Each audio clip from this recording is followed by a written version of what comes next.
Yeah, top 10 albums of 2024. I know it's I know it's late, but and I know it's February, but I gotta make these. I make these lists, and I'm proud of them, and I want to put them somewhere. So, um, I've been doing this since 2016, so I'm gonna keep doing it, man. I'm just gonna keep doing it. All right, top 10 albums of 2024. This list is very different from my previous year's list. Um, you know, just a different vibe in music now than it was, 3 years ago.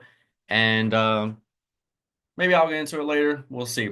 All right, top 10 albums of 2024. We have 10, 21 Savage, American Dream. Number 9, Beyonce by Cowboy Carter. 8, J. Cole with Might Delete Later. The one, Beyonce, that was a interesting transition, I would say.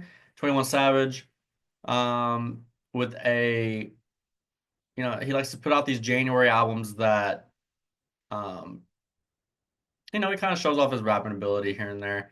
Number 8, J. Cole, My Delete Later. It was cool, but it was great actually. But the whole, the post, all the beef stuff, he should have. I don't know. It felt weird when you drop like an album and then like 2 weeks later you're kind of being hesitant in stuff, but I don't know. That's just me. That's just me.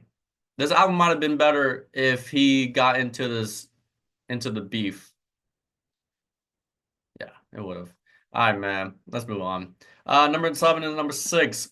7, Chromacopia by Tyler the Creator. Number 6, Future Metro Boomin by with We Don't Trust You. Um, how to say this? These were good albums, not great. Chromacopia had a couple songs that were good.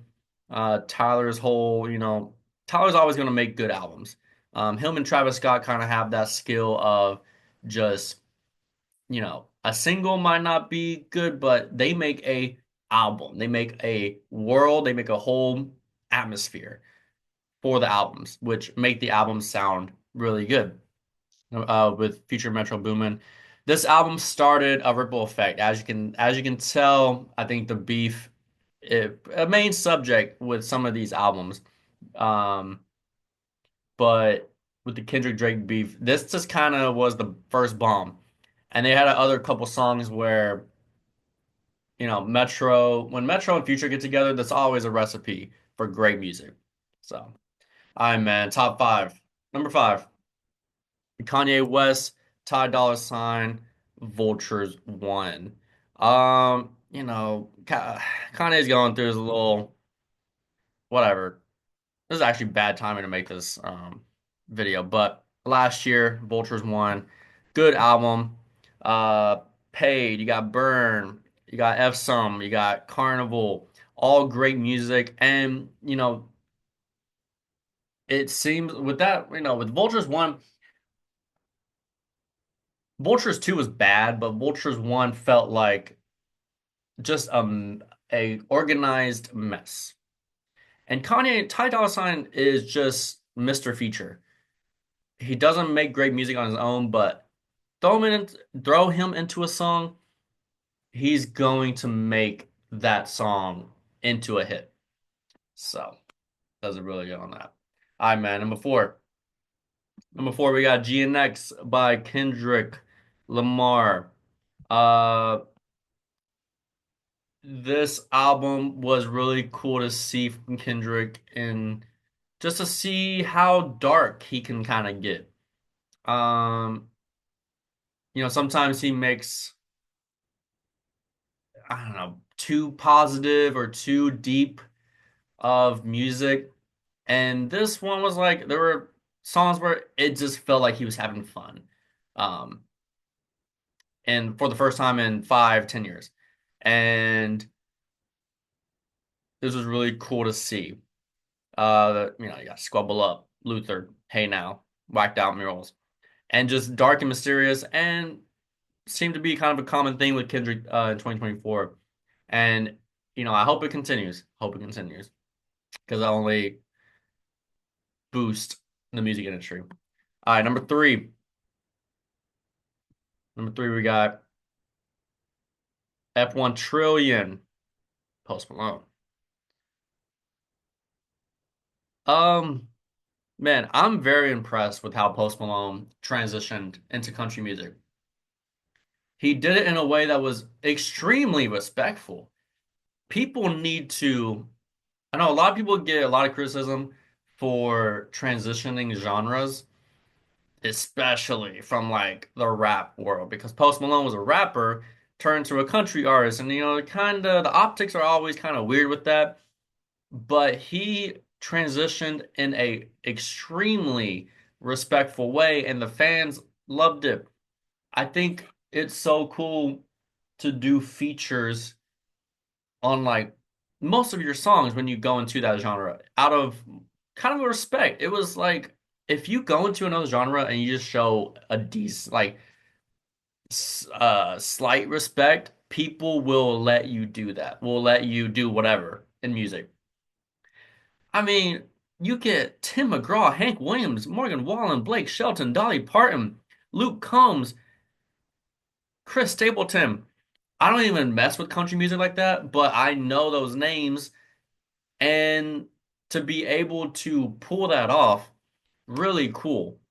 And I'm always I'm always a big fan of whenever an artist just does a lot of features because it does mix it up a little bit and gives a better um, lower dosage of artists, and I think it went really well.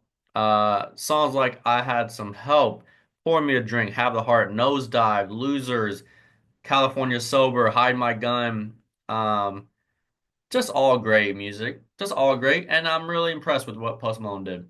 I really am, and so this album showed a low key one country album of the year over Cowboy Carter. Cowboy Carter is not 100% of a country album. But hey, let's not get into that. Not get into it. Jay-Z, whatever. All right, number two album of 2024, Short and Sweet by Sabrina Carpenter. Um, this album was promoted as a pop album, obviously.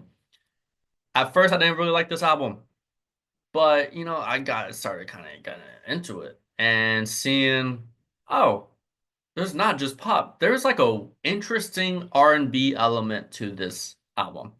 Um, it is really, I don't know. Sabrina Carpenter has a good thing going with her identity. She is now the, not music wise, but like the Dolly Parton, the doll pop girl of this generation right now, which I think that was kind of lacking um in it. So music like Taste, Please Please Please, Good Graces, Bed Kim, Espresso, um like Good Graces and Bed Kim, very very R&B, very like I'm talking 1997 R&B. Really interesting from Sabrina Carpenter. Interesting. I don't know what else to say about that because that it was very impressive that she kind of pulled it off. And yeah, shout out to Sabrina, man. Shout out. All right, well, number one album, number one album is Brat by Charlie XCX. I suppose Brat, Charlie XCX. Whenever I judge music, I judge obviously the music. Duh. Second of all, I just want to see what the impact of what the world had with that music. And oh my God, Everybody ate this album up. It went mainstream, but it was also underground. There was a time where Brat was an underground album, and man, it blew up and it became a culture. And it was really cool to see.